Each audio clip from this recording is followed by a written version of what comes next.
We're going to show you how to set up your sag by yourself so your suspension works properly. What the f is sag? So sag is the amount that your suspension compresses under the weight of the bike and the rider. It's absolutely crucial in terms of keeping your wheels in contact with the ground as much as possible and generating that much needed grip. These are the tools you're going to need to set your sag. So a ruler and a shock pump with a gauge, and also a calculator if you're not very good at maths. So what we want to do is we've got this bike here with an air shock and an air fork, and we're going to set up the sag ready for my weight. Fork or shock first? We'll start with the forks, okay? So this is the preload ring. So it's just an O-ring that goes on the stanchion that shows you how far the suspension compresses. So we're going to push that all the way down against the dust seal. Okay, so I found something to lean up against. Now I'm going to get up in my normal riding position on the bike as gently as possible so I don't move the fork any more than I need to.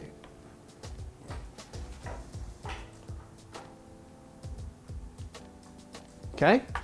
Now this is a 200mm travel fork, so what we're going to do, we're going to measure the gap between the dust seal here and the O-ring to find out how many millimeters it is out of that 200mm. Okay, so that's just under 50mm. So that is about 25% sag.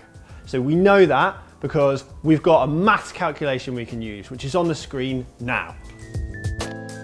Okay, so we know that 50mm out of 200mm is 25%. That's what we're looking for from a fork. So that is exactly the right percentage for this bike. If it's out, what do you do? If it's out, you take off this cap here on the spring side of the fork. Underneath the cap, you'll find a Schrader valve like you have on a car tyre. You attach your trusty shock pump, which hopefully will have a gauge like this one. Okay, so we can see this fork is running 65 PSI. So we could go harder or softer from there by pumping it up or using this button here to let some air out. So keep playing with that, raising and lowering the pressure until you achieve the desired sag you want, and keep remeasuring to make sure that you've got it right. You make it sound so simple. It is simple, you just got to make sure you do it right. So generally is setting up your sag with someone else easier? It's easier because you've got someone to hold the bike. But if you've got something that you can lean up against, like a wall, you can do it by yourself. The main thing is getting on and off the bike gently. So that's what we're going to do now, because we're going to look at the sag on the rear shock. Is the rear shock a bit more complicated than the front fork, or? It's pretty much the same deal. You're just dealing with slightly smaller measurements, so you have to be a bit more accurate. So I'm going to take this preload ring here and push it down against the dust seal. Sit on the seat, and then just gently lift my feet up off the floor, and then gently get off the bike, and then we can see how far the suspension is compressed under my weight and the weight of the bike. Okay, so let's get measuring. Okay, so that's about 20mm of sag. Now we know that this shock has 75mm stroke. So as a percentage, that is lower than we want. So we want about 30% to 33% sag on the back of a downhill bike, which is probably more than you'd want on your typical trail bike. So bear in mind, you want about 25 to 30% sag on the rear of your full suspension mountain bike.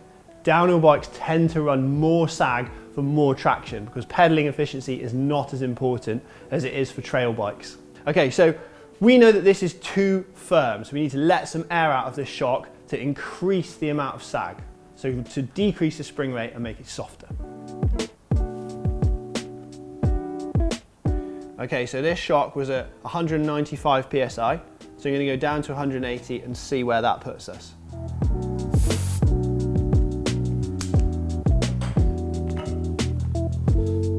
Then we're just going to cycle the shock through to bleed the air between the positive and negative chambers.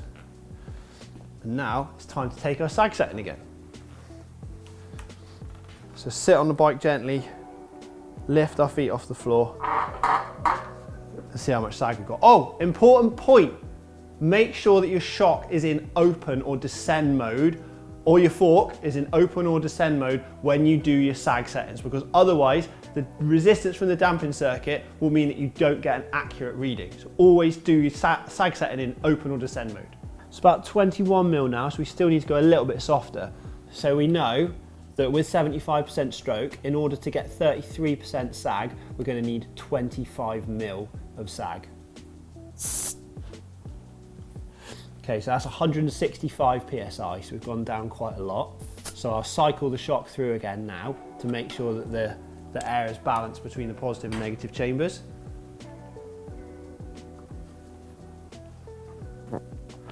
Okay, so that's 23 mil from a 75 mil stroke shock.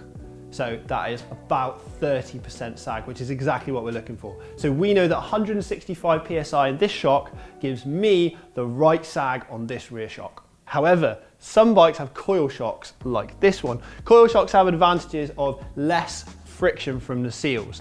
And in some ways they can feel much nicer than an air shock because there's a linear rising rate from the coil spring. However, they are a bit heavier. And if you need to change the sag, you need to get a whole different spring, which is more difficult than just letting some air out or adding some in. So, to measure the amount of sag on a coil shock, you want to use the bump stop. So I'm using this pick to push the bump stop all the way up the shaft against the body of the shock. Okay, so you see that up there, Max? So the bump stop, we've moved from the bottom all the way up against the body of the shock. I see, okay. Right, so we're making sure that the damping's fully open, and then I'm going to sit on the bike gently to see how much sag we've got. Okay, and then gently get off the bike. So you can see that space there between the bump stop and the body is how much sag we've got. Okay, so that's 15 mil of sag on a 65 mil stroke shock. So that is way too firm. So we'll get that 15 mil, we'll divide it by 65, and then we'll times it by 100, and that will give our percentage sag, which is...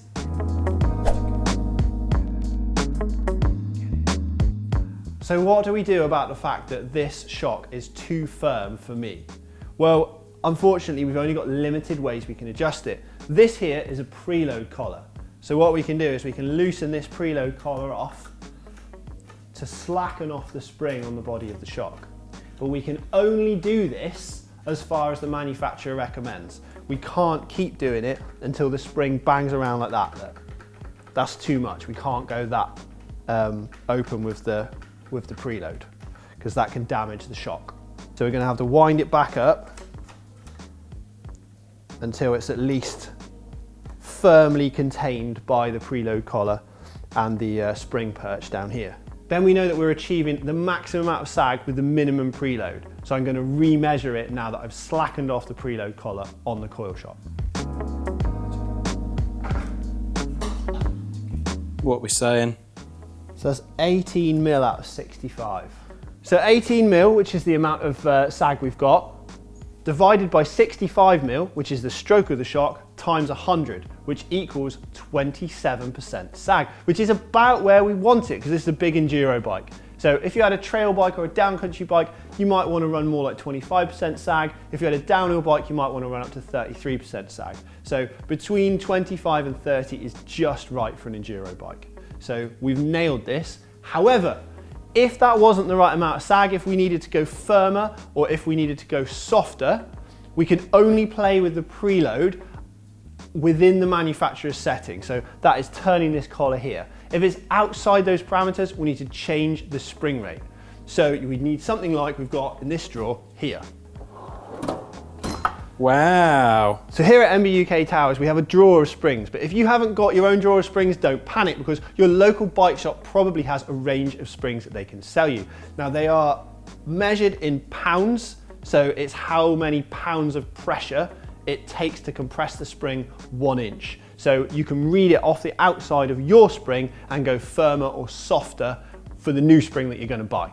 If you enjoyed our guide of how to set the sag on your mountain bike, click the link for the next video here.